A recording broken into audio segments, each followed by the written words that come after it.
Most viewers watch Uncut Gems and see a frantic thriller about a man overwhelmed by bad luck. They see Howard as a guy who is just one win away from fixing his life. That perspective is why so many people stay stuck in a cycle of near misses. In reality, Howard is the master architect of his own chaos. He has a peace problem. If you pride yourself on the grind, if you're always busy, always stressed, always in a crisis, Howard is a mirror that might be worth looking into. His work ethic suggests it might just be a sophisticated mask for self-sabotage. Today, we're going to look at the friction addiction. We'll explore how Howard blows up his wins right before they land and why working harder is often the very thing preventing you from succeeding. By the end of this, you'll have a clear framework to identify your own Howard moment before it costs you everything. Yes!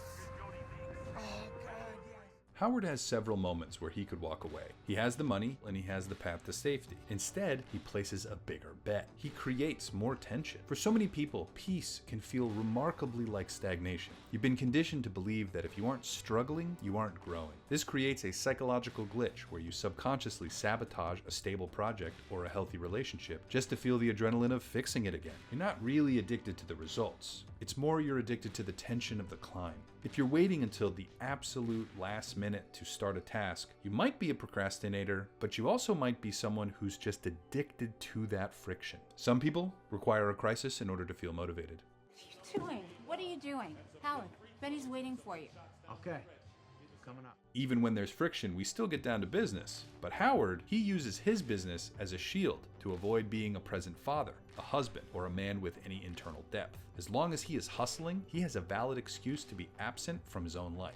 Productivity is one of the most socially acceptable ways to hide from yourself. It's much easier to work a 14-hour day than it is to sit in silence and figure out who you are without your to-do list. When you make the grind your entire identity, you ensure that you never have to actually arrive at the destination. Arriving means you actually have to face yourself without the distraction or the struggle.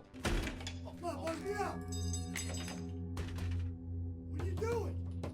The most haunting moment of Uncut Gems happens in the final minutes. Howard has his brother-in-law and 2 debt collectors trapped in the security doors of his shop. He has effectively locked his problems in a glass cage so he can focus on the big win. He is so consumed by the rush of the game that he fails to see the human beings right in front of him. He treats them as obstacles to be managed, not as dangerous men with breaking points. While Howard is celebrating his success, the men trapped are reaching a level of resentment that no amount of money can fix. No matter the circumstances, if you ever see this face, you know you are seeing that an irreversible decision has been made. When Howard wins the bet and finally opens those doors, expecting them to share in his joy, he is met with a bullet instead.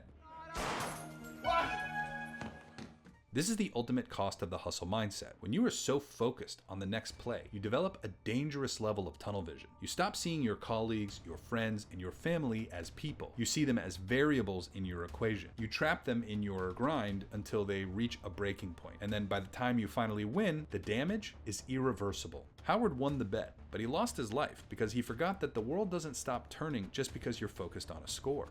So what can we take away from Howard's cautionary tale? There's a lot of people I could be doing business with other than you, Howard. You're falling apart. You're looking like a... To ensure that you aren't trapping your own people, let's first look at those people in your life.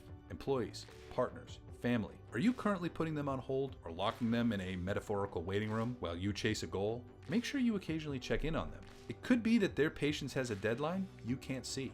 Next, let's be cognizant of the one more win trap. The next time you say, I just need to finish this one more thing before I can be present, stop and recognize this. This is Howard's logic. Force yourself to build an hour a day where you can focus on less quantifiable opportunities, just to make sure you're not leaving relationships or anything else on the table.